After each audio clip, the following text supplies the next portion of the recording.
नमस्कार निवेशकों, तेजी मंदी में आपका बहुत बहुत स्वागत है और मैं हूं हेमा धौलाखंडी।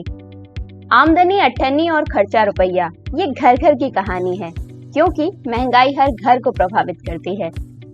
और आज हम इसी विषय पर बात करेंगे कि महंगाई क्या है, ये आपको कैसे प्रभावित करती है और महंगाई भरे माहौल में आपको कैसे निवेश करना चाहिए। इन्फ्लेशन कहिए, मुद्रास्फीति कहिए या महंगाई कहिए, इसका मतलब है प्रोडक्ट और सर्विसेज की कीमतों में वृद्धि।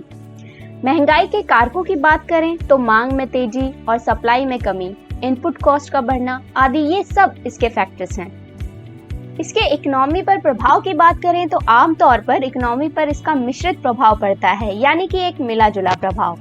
जहां की एक मेजर्ड इन्फ्लेशन इकोनॉमी को बढ़ने में मदद करती है, वहीं हाई इन्फ्लेशन एक संघर्ष भरी इकोनॉमी का संकेत है।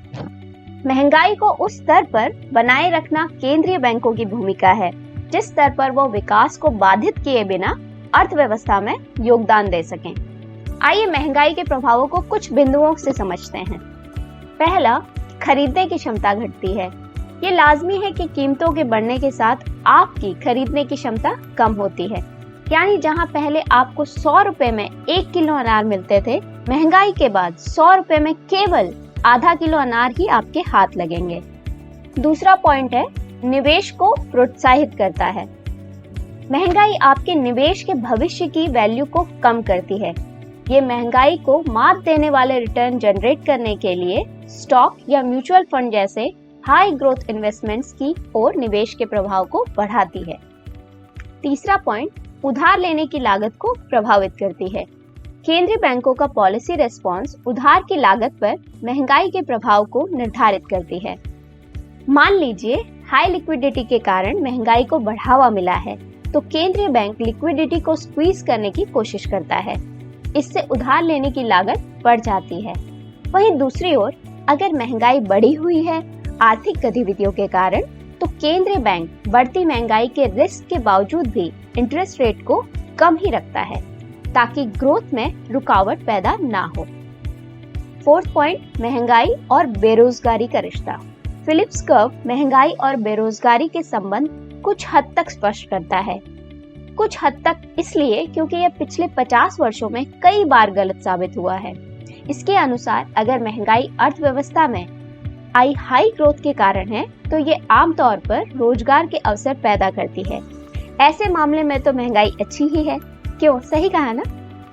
फिफ्थ पॉइंट, करेंसी पर प्रभाव। इन्फ्लेशन का रेट अन्य देशों की करेंसी के साथ फॉरेन एक्सचेंज रेट्स पर बड़ा प्रभाव डाल सकती है। महंगाई दर का बढ़ने का मतलब है कि सामान की कीमतें बढ़ रही हैं। यह देश की खरीदने की कीमत को कम करती हैं और इससे देश की करेंसी की वैल्यू भी गिर जाती है। बहरहाल, अब सबसे बड़ा सवाल आता है कि जहां महंगाई बढ़ रही है, रूस और यूक्रेन संकट में समाधान नजर नहीं आ रहा और बाजार में लगातार उतार चढ़ाव बना हुआ है, ऐसे समय में आपको कैसे निवेश करना चाहिए ताकि आप महंगाई को मात दे सकें।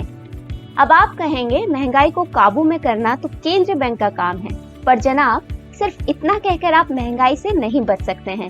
केंद्रीय बैंक तो अपना काम करने में लगा ही हुआ है, पर आपको भी इस महंगाई को मात देने वाले उपाय ढूंढने होंगे। अगर कोई निवेश महंगाई को मात दे सकता है तो वो है इक्विटी। इक्विटी मार्केट एकमात्र ऐसा एसेट कैटेगरी है जो लॉन्ग टर्म में महंगाई को मात देकर अच्छा रिटर्न दे सकती है। इसमें कई जोखिम भी हैं। बाजार में निवेश करने के लिए अच्छी जानकारी और विशेष कौशल की आवश्यकता होती है, जिसे आप समय के साथ विकसित कर सकते हैं। और जब तक ये कौशल विकसित नहीं हुआ है, आप तेजी मंदी के साथ भी बड़ी आसानी से निवेश कर सकते हैं। हम आपको यही सलाह देंगे कि वर्तमान बाजार के माहौल में उन सेक्टर में निवेश करें जिनका भविष्य उज्जवल है, जैसे clean energy, IT, private bank आदि। बाजार में उतार चढ़ाव के दौरान सुरक्षित सेक्टर को अपनाना चाहिए, खासकर जिन पर ब्रॉड मार्केट का कम प्रभाव हो। इसके साथ ही छोटी कंपनियों के बजाय मजबूत जड़ें रखने वाली कंपनियों का चुनाव करें। पर हो सकता है कि आपको मिड और स्मॉल कैप में इन्वेस्ट करना अच्छा लगता हो। अगर ऐसा है तो फिलहाल पहले ब्लू चिप्स पर मोटा पैसा लगाएं, फिर अपने मन की सुने। आज के लिए बस इतना ही, फिर मिलेंगे किसी नए विषय के साथ। तेजी मंदी को सब्सक्राइब करना ना भूलें और तब तक के लिए हंसते रहें, मुस्कुराते रहें और मास्क पहनना ना भूलें, क्योंकि कोरोना अभी खत्म नहीं हुआ है। धन्यवाद।